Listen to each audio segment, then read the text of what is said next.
अकोला शहरातील मध्यवर्ती स्थित असलेल्या तारफैल आणि पाहायला गेलं तर नायगाव परिसरामध्ये रेल्वे प्रशासनाच्या वतीने रेल्वेच्या जागेवरील जे अतिक्रमण धारक आहेत त्यांचं अतिक्रमण हटवण्याच्या प्रक्रियेला सुरुवात झाल्याचं पाहायला मिळत आहे।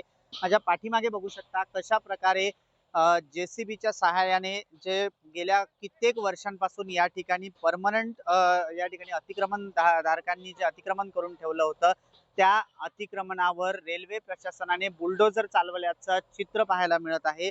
तर मोठ्या प्रमाणात या ठिकाणी कुठल्याही प्रकारचा अनुसूचित प्रकार घडू नये याकरिता पोलीस प्रशासन असेल किंवा RPF म्हणजेच रेल्वे सुरक्षा बल असतील किंवा RCP पथक, होमगार्ड पथक यांचा बंदोबस्त मोठ्या प्रमाणात या ठिकाणी लावण्यात आलेला आहे।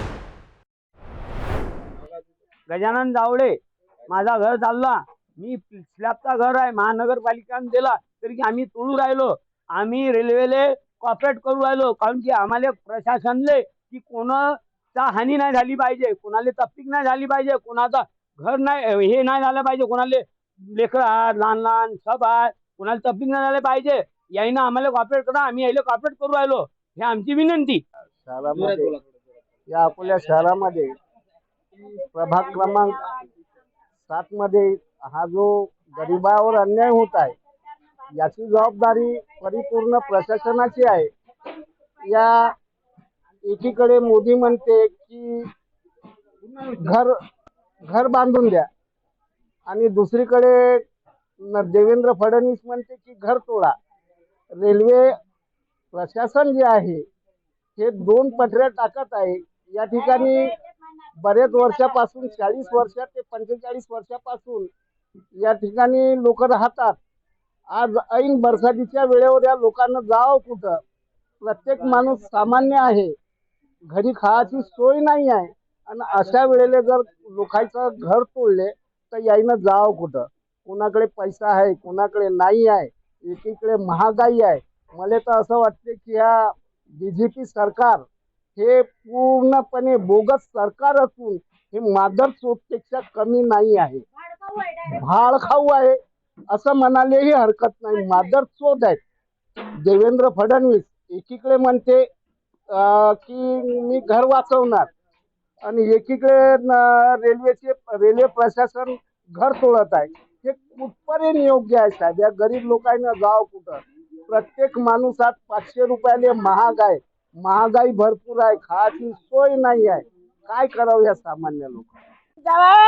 आम्ही लेकर पाकर घेऊन कुठे राहिले, 60-60 वर्षाची वय आमची झाली, आमचे आई बाबा वारले, आमचे आजी वारले, इथे आमची पिढी इथे वारली, आम्ही जाव कुठे? आम्ही लोकांना याला दिसत नाही का भारत सरकारला काही जागा देऊ द्या मग यायचे घर तोडा म्हणून?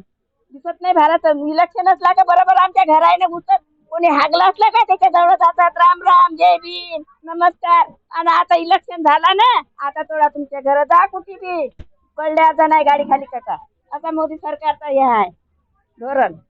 मग मोदी सरकार आम्हाला सरकार आहे तर भारत सरकार आहे, त्यानं आम्हाला जागा द्या गरीबाले, आम्ही काही नाही मागत, आम्हाला जागा देत होता, आमचे घर तोडत होता। आता नोटीस हे आले, आमचं इथे घर आहे, आम्ही लहानशे मोठे झालेले आहेत, आमची आई आमची मम्मी कुठे जाणार? त्यांना 5 मुली आहेत, माझ्या मम्मीला 2 मुली आहेत, त्या अपंग आहेत आणि कुठे जाणार? आम्हाला जावायला सुविधा नाही, काहीच नाही आहे आणि एवढा आम्ही आमचा संसार सोडून कुठे जावा? आज सरकारनं आम्हाला काही ना काही दिली पाहिजे। लोक वोट घ्यायला येतात आमच्या दारी, आम्ही त्यांना वोट देतो आणि आता वोटाची बारी आली ना, आमच्या दरवाजात कोणीच नाही आहे आणि म्हणत बी नाही आम्हाला की तुम्ही या, आम्ही जागा देतो थोडीशी तुम्हाला राहिले। दोन दिवस झाले आम्ही इकडे तिकडे हिंडतो, मग आमचं पोरग म्हटलं जिन्याहून पडला या धाकाच्या, आणि हे पोलीसवाले रोज येतात, रोज आम्हाला परेशान करतात, घर तोडतो। माझा पोरग एवढा मोठा जिन्याहून पडला, आज ऍडमिट आहे, येसू मध्ये भरती आहे, कोण पैसा देणार आहे त्याला? कोणीच पैसा देणार नाहीये आणि हे आम्ही त्यांना पुरा सपोर्ट करत आहोत, सरकारने हेच मागणी करत आहोत आम्ही की आम्ही सपोर्ट करत आहोत, आम्हाला बी तुम्ही सपोर्ट करा। आणि आम्ही आमचे स्वतः घर तोडले, दादा हे घर दाखवा, तुम्ही लागेल तर अंधरापर्यंत दाखवा पुरा। कालपासून आम्ही 5 बहिणी इथं आलेले आहोत आणि आमच्या आईला मदत करत आहोत आम्ही। त्यांना मुलगा नाही, कोणी नाही, पोरगा जिनावून पडलेला आहे आणि सरकारने एवढी विनंती आहे की आम्ही ना घर जसं तोडले तसे आम्हाला घराची जागा द्या आणि पुढच्या बारी ना आमच्या दरवाजात कोणी बी वोट मागायला येईल तर आम्ही त्याला वोट देऊन नाही, कोणी पण येऊ, तो मोदी येऊ की मोदीचा बाप येऊ की कोणी येऊ, त्याला वोट देणार नाही आहो आम्ही. आज तारफैल भाग परिसरात रेल्वे प्रशासनानं अतिक्रमण हटावची मोहीम काढली आहे. पण या मोहिमेच्या आधी काल श्रद्धेय बाळासाहेब आंबेडकरांनी कलेक्टर आणि SP संवाद साधला. त्यात त्यांना GR सुद्धा केंद्र सरकारचा दिला आणि त्यावर चर्चासुद्धा झाली. तरीही आज रेल्वे प्रशासनाच्या वतीनं या ठिकाणी ही कारवाई सुरू आहे आणि या कारवाईत पहिल्यांदा केंद्र सरकारच्या GR प्रमाणे पुनर्वसन होणे आवश्यक होतं. त्या पद्धतीचं पुनर्वसन या ठिकाणी झालेलं नाही आणि ही मोहीम अजूनही सुरूच आहे.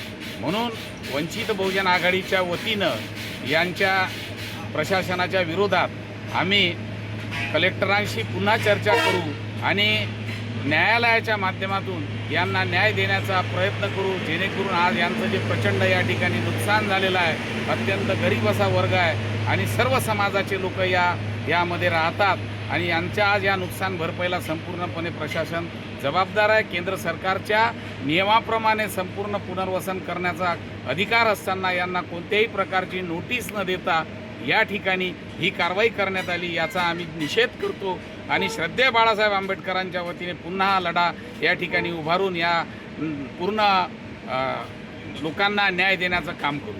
पावसाळा तोंडावर आहे आणि अतिक्रमणाचा बडगा काढलेला आहे. केंद्र सरकारचा नियम आहे, केंद्र सरकारनंच केलेला आहे. महाराष्ट्र सरकार यामध्ये पहिल्यांदा पुनर्वसन केल्याशिवाय अतिक्रमण हटवता येत नाही.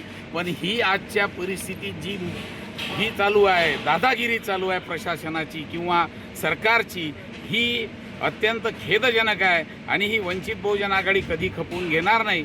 या विरोधात श्रद्धेय बाळासाहेब आंबेडकरांच्या माध्यमातून न्यायालयात द्यात मागू. त्याचप्रमाणे रेल्वे प्रशासनाचे जे विविध विभागाचे जे कर्मचारी असतील, अधिकारी असतील, हे सुद्धा या ठिकाणी हजर आहेत.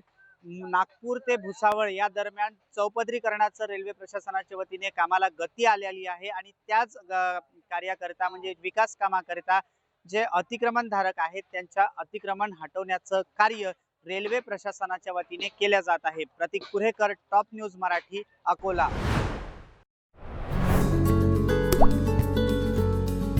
आता जोकासू STP या अत्याधुनिक जॅपनीज तंत्रज्ञानाने सुसज्ज, quick installation, energy efficient, noiseless blowers, low maintenance या आणि अशा वैशिष्ट्यांनी परिपूर्ण जोकासू STP तंत्रज्ञान प्रकल्प उभारणीपासून ते विक्री पश्चात समाधानकारक सेवा देणारी, भारताबरोबरच परदेशात देखील प्रकल्पांची यशस्वी उभारणी करणारी company Deccan water treatment private limited.